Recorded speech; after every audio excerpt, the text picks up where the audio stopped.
Heyo everybody, Haku here with my first sort of Tower of God discussion over this hiatus. I know I should have done one last week, but I was sick early last week, and so that kind of just pushed everything back a bit. Now the first two discussions I want to do, this one and one other, are kind of things that I personally want to talk about. I think there are people that are interested in these discussions, and also I kind of have some personal investment in wanting to talk about them. After that, of course, as soon as I am done rereading Tower of God, I'm going to do a favorite arcs video and a favorite characters video. So that's going to be up as soon as I'm done rereading the series. But until then, each week I'll do a video on, say, like the videos that people have said that they want. I've had plenty of suggestions, like redoing my informational video on Slayers or on Princesses, so things like that until then. I just wanted to bring that up real quick before I get into the actual content of this discussion, which is going to be talking about The Last Station as an arc. My personal thoughts on the arc: I loved reading it week to week.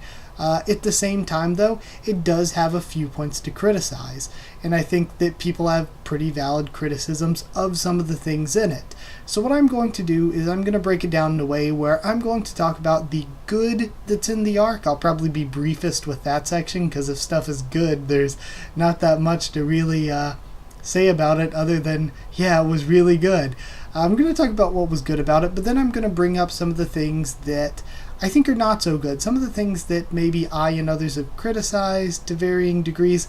I don't think a lot of it is that huge a deal, but the third part is kind of going to be the most important. It's something that I've done for at least once previously for Magical Girl Raising Project's third arc, is how I would change it or write it different, or suggestions of how I think that the things that were negative could have been made not negative, how it could have been written better. Just kind of, I don't know, not saying that I know more than CU, obviously, because a lot of the things people are being negative about, I don't like to be too negative in the moment, because I'm like, we could always get some explanation of why it all totally makes sense later on down the line. But yeah, either way, I'm going to talk about it in sort of a three-section type style, I guess. So starting off with this first section, I'm going to talk about things I thought were good about The Last Station. So starting off, I think new characters, probably the biggest point here. We had a lot of new characters that I thought were good. Calavan's a good example. I think he's a really good villain. Is he a perfect character? No. Is some of my liking him kind of almost meme-ish? Maybe. But at the same time, I think he has a badass design, really cool powers, and the way he fits in the story as an enemy for Bomb, I think is good. I think he could be better, and I'll get to that a bit in the third section, but in general, I think that Calavan was one of the high points of the arc. Same with other characters. Cheon-hee, her story, and particularly more than just her herself, but her connection to Yuri is what makes her a high point. And then Ari Bright Sharon, best girl, best character. Ari Bright Sharon's amazing. We hadn't really seen anyone from the Ari family, but we finally did. She has unlimited needlework, she has an amazing design, incredible character. And then, of course, Evankel, who's absolutely badass. I wasn't really sure whether I should count Evankel as a new character or not, but we kind of first got introduced to who Evankel really is here.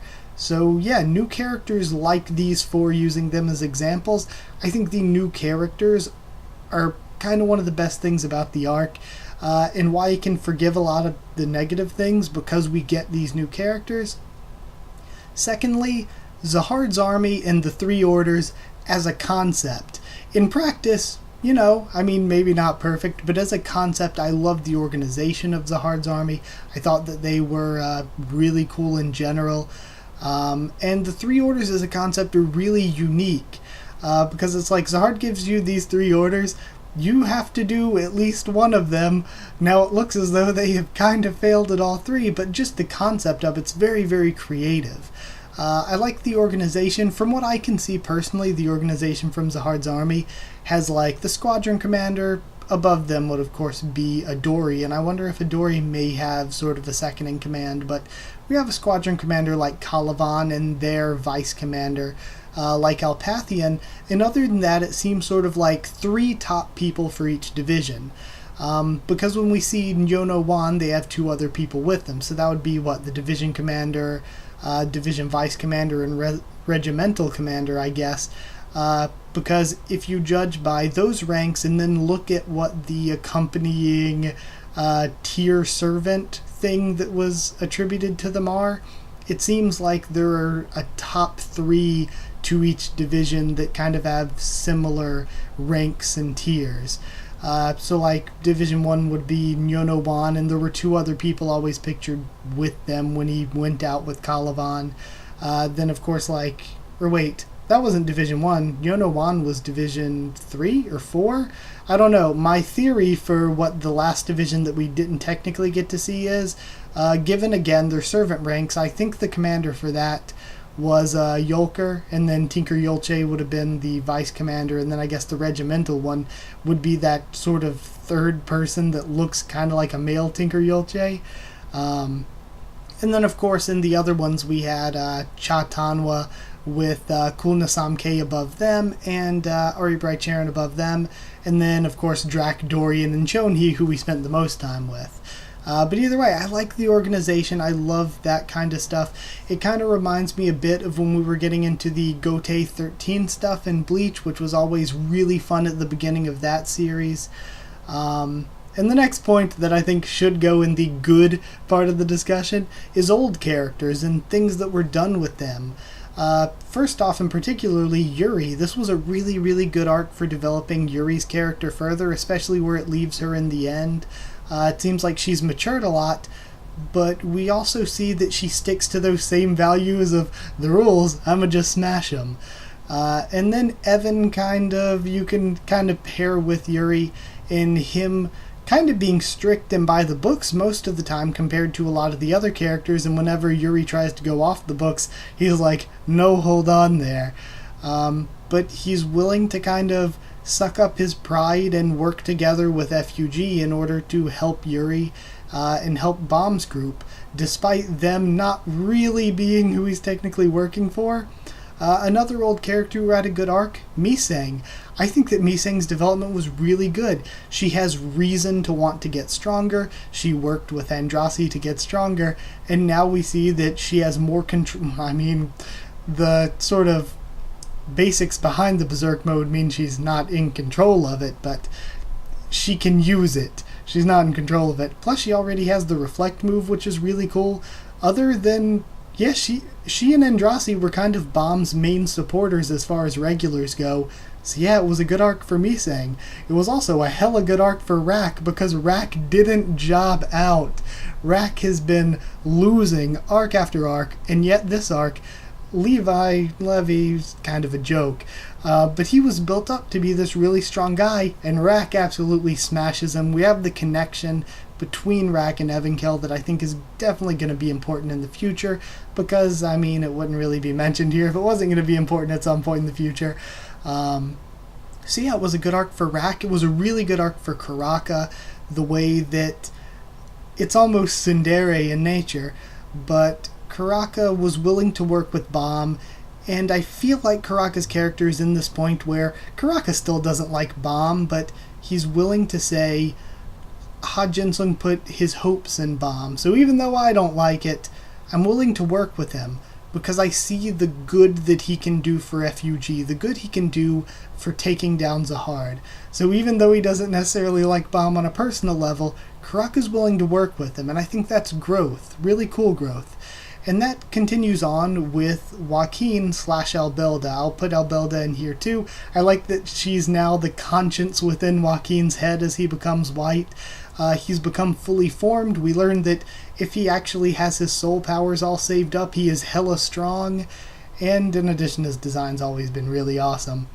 But again, him working with Bomb, despite not exactly liking Bomb, is something that we've kind of been building to, and I said this back on Floor of Death, that it seems like Joaquin's personality has been kind of softening arc by arc. And he's still an arrogant bastard, but he's become less of an arrogant bastard arc by arc, until finally, with the conscience in his head that is Albelda, he's able to work together with Bomb and save him. So I think that's really, really cool.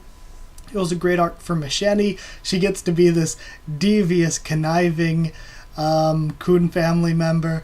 So yeah, Machete, good arc for her, and she comes out of it in a position with a lot of power. She now has Jinsung captured, and he's a bargaining chip that could probably get her a lot of accolades from Zahard's side of things, or get her, as she seems to be planning to use him, as bait for the other side of things. Then, of course, we've got Jinsung. This was a good arc for him, even though he got completely defeated by Calavan. It was good for his development as a character and a master toward Bomb, and I think in a similar way, I would say Yu Han Sung, developing as a master toward Bomb, where we see him in Evankel's flashbacks telling Evankel about what he thinks about not wanting to let his anger die down or anything, and we see that throughout this arc, Evankel mentions it and Karaka mentions it. Ha Jin-sung put his hopes for the future in Bomb. Yu Han-sung put his hopes for the future in Bomb.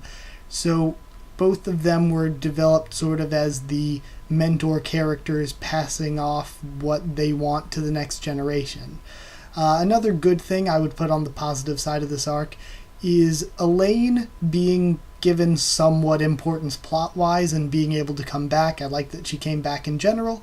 And also Ship's team being given importance. This, more than plot-wise, being emotion-wise, having Ship be the one to comfort Bomb there at the end, I think is really good in showing that he still has that connection with that team, even though he doesn't travel with them all the time. And I think it was good to show that. Another good thing is something that's going to be on the list of both good things and bad things, Bomb getting the Black March. I've been waiting for Bomb to get Black March back. I think it's a cool weapon to go along with him. However, there's a lot of negatives attached to that too, but that'll be in the next section. And lastly, kind of the biggest good about the arc is the future stories it establishes. It set up a lot of characters there at the end, Bomb to go into training and to eventually go after Calavan. Calavan to kind of be this character that's going to push the Zahard agenda and kind of be the last line of military defense for Zahard against Bomb, probably. I know that Adori's going to be doing her own thing, and some other characters probably going to have a storyline with her, maybe Yuri, but Calavan really seems like the big military character that's going to be Bomb's enemy. So it establishes a lot of future storylines, not just for those two, but for a lot of other characters too, but that's kind of like the main thing we're going for here. So yeah, those are things that I thought were good about the arc. Like I said, I had a ton of fun reading it. I thought it was super fun to read week to week. But now let's get into the not so good. Starting with things that were not so good, I'm going to kind of parallel a lot of these points to things I said in the good section. First thing, some new characters, in particular Levy and the sponsored regulars. They were a complete joke. Levy came in, he's supposed to be sponsored by Zahard, has all these abilities. The rest of his group went on to become rankers, but he stayed behind. And yet, he gets completely embarrassed by Bomb, then completely embarrassed by Rack.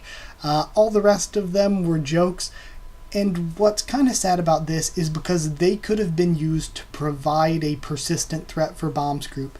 It's something I've heard time and time again where people are like, what's Bomb's group going to do now? They're getting too strong. Well, one way to solve that problem would have been to be like, these guys are sponsored by the 10 families. They're regulars, but they're not your regular regulars. They're strong as hell, and Bomb's group is going to have to struggle with people like that, people that are being sponsored as they climb on the way up, and it could be kind of like this new tier of regular that would be on par with Bomb's team. And they could have done things that way. They could have had Bomb be like, or they could have had Levy and Bomb be like rival-ish level, and be able to play off of one another, and all the other ones that were jokes, like the Purple Eye Brothers and Redbeard, etc., etc., they could have all been comparable to Bomb's teammates in strength. So that could have all been really, really good, but we just didn't do that whatsoever, and they were a total joke. So yeah, kind of a failure there. Second that I'd put in the not so good, Lee Ja-woon and his entire storyline was an entire total mess, and it was always left kind of unexplained why he went from we need to protect the regulars no matter what and provide a paradise for them to yeah, I planned to blow this up if anything went wrong, and we'll kill all the regulars and then somehow still make a paradise for them, all because he was scared of Zahard's army, when it seems like if he was scared of Zahard's army, then he wouldn't have been doing the things that we were told he was doing, but we never actually got to see.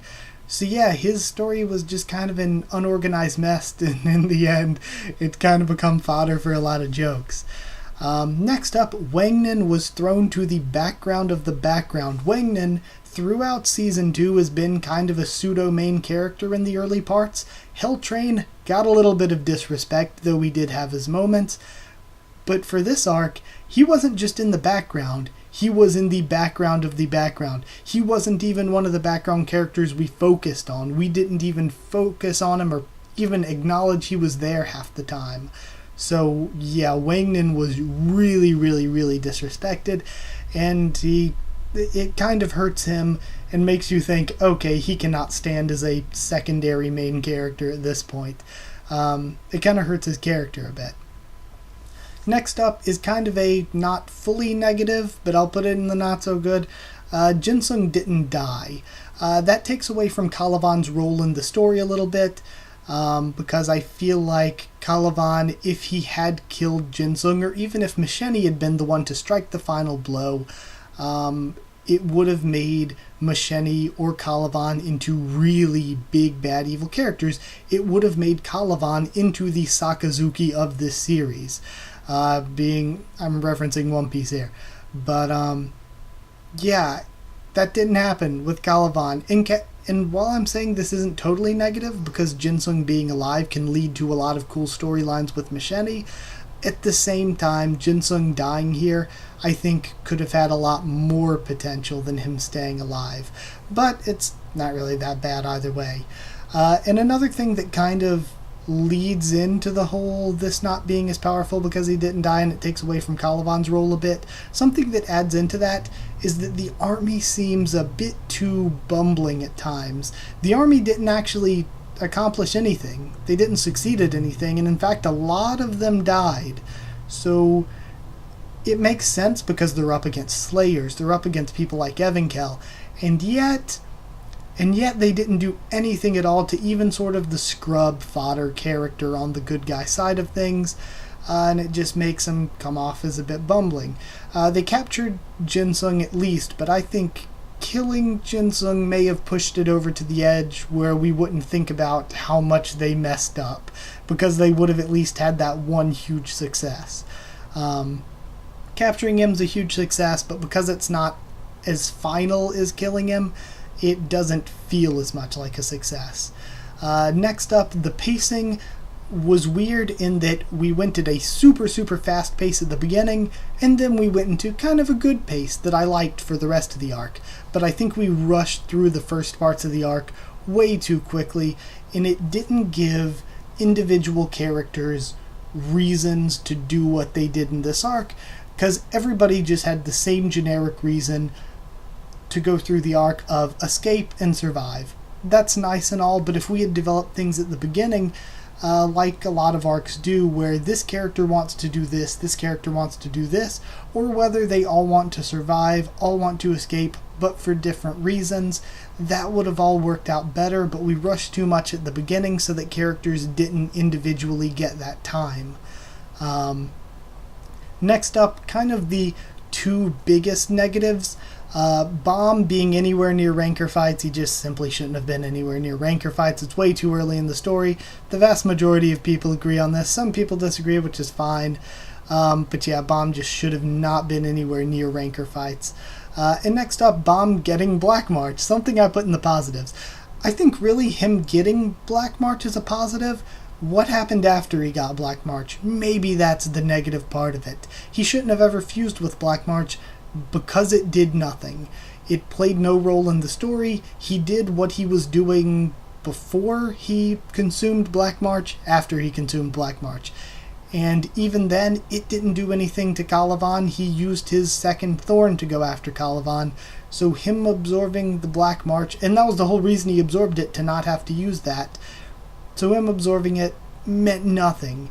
And I'm always good with power-ups if they have training, if they have meaning, if they're important, like what happened before Bomb fought against Zahard, where he was actually training with Edwan and developing this new stuff. That all made sense, that all had development and training, but this was like Bomb absorbed Black March, didn't do anything anyway, and we moved on past it. And next up I have 3 points that are concerns for the future, but they're not problems. Like I said, with these 3 things, it's kind of like there's no real problem. It's just that we're going to have to wait and see how these play out, but they have me a little bit concerned. And the first of the 3 is Madarako showing up too soon.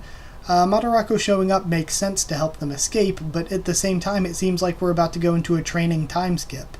And it makes me feel like, what are we going to do about the deal then? Because it feels like the deal should have its own arc. The ghost ship should have its own arc where things go wrong and they have to figure out how to get the third thorn fragment and all of that. But it makes me think, if we're going into a training time skip, are we not going to get that arc?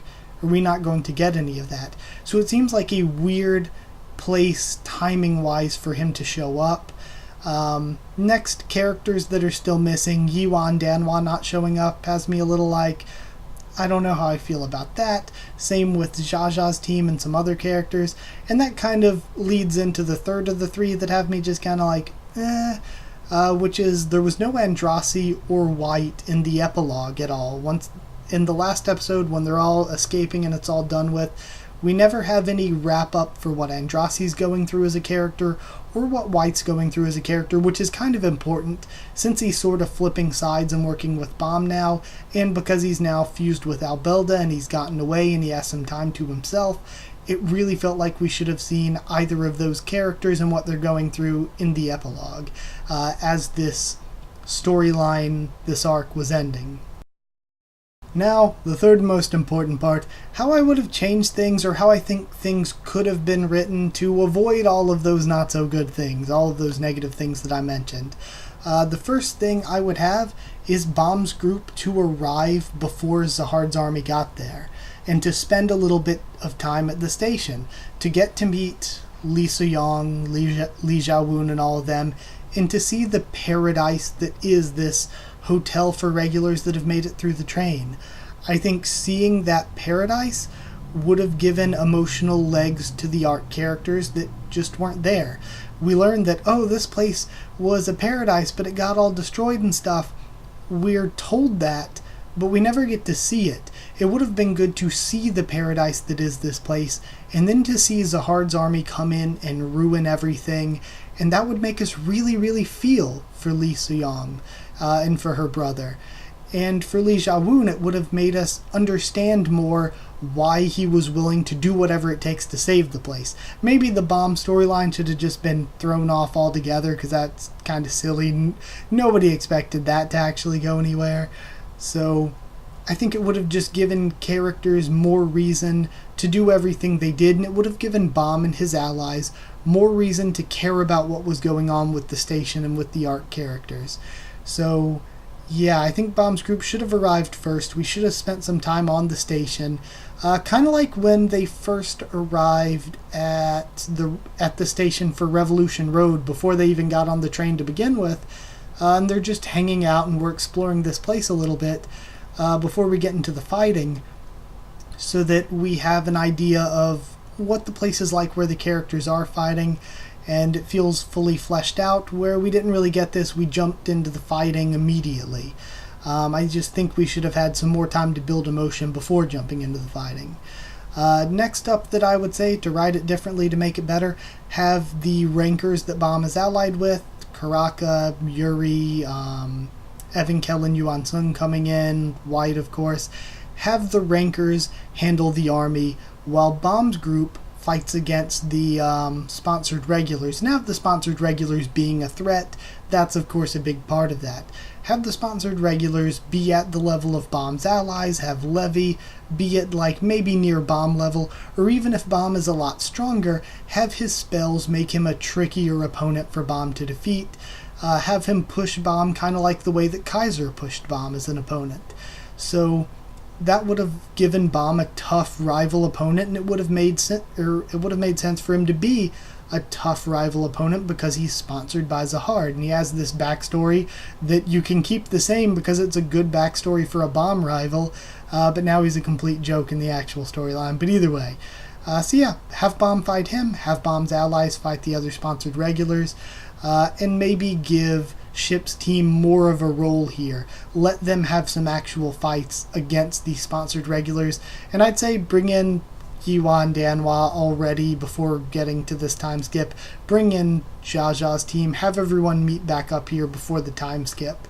But either way, that I think could have helped it. Next up, I would say either rework the hostage storyline or totally remove the hostage storyline. Having Bomb's allies as hostages, maybe totally remove that, but maybe have White and Karaka get captured so that we can still have that same cathartic hype moment when they get released by Evan and come to help Bomb.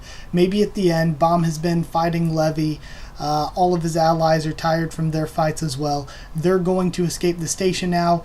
There are still members of Zahard's army up, or maybe Calavan shows up then, and it's like, oh man, things have gone really badly. Then we have those two released by Evan. They show up for the save, and we still get that big cool moment, but without any of the other hostage stuff that doesn't seem as necessary. Like, you can still do some of it, just rework it, like I said. That story doesn't need to be totally gotten rid of, but it maybe needs to be reworked a bit, because it felt like a lot of characters were made hostages just so we could forget about them for the duration of this arc until they got saved. Next up, I would have Jinsung die because of Calavan. Maybe Machini's the one who actually kills him, but have it be because of Calavan. Because right now, Bomb really hates Calavan. He wants to go after him. He wants to get revenge for his master, but his master's not really dead, so it kind of takes some of that emotion out and makes Calavan look a little bit less threatening since Jinsung's up and talking already. So having Calavan be the cause of his actual death would put that actual real momentum behind Bomb's revenge and him actually wanting that. It would put emotion there that just isn't really there right now.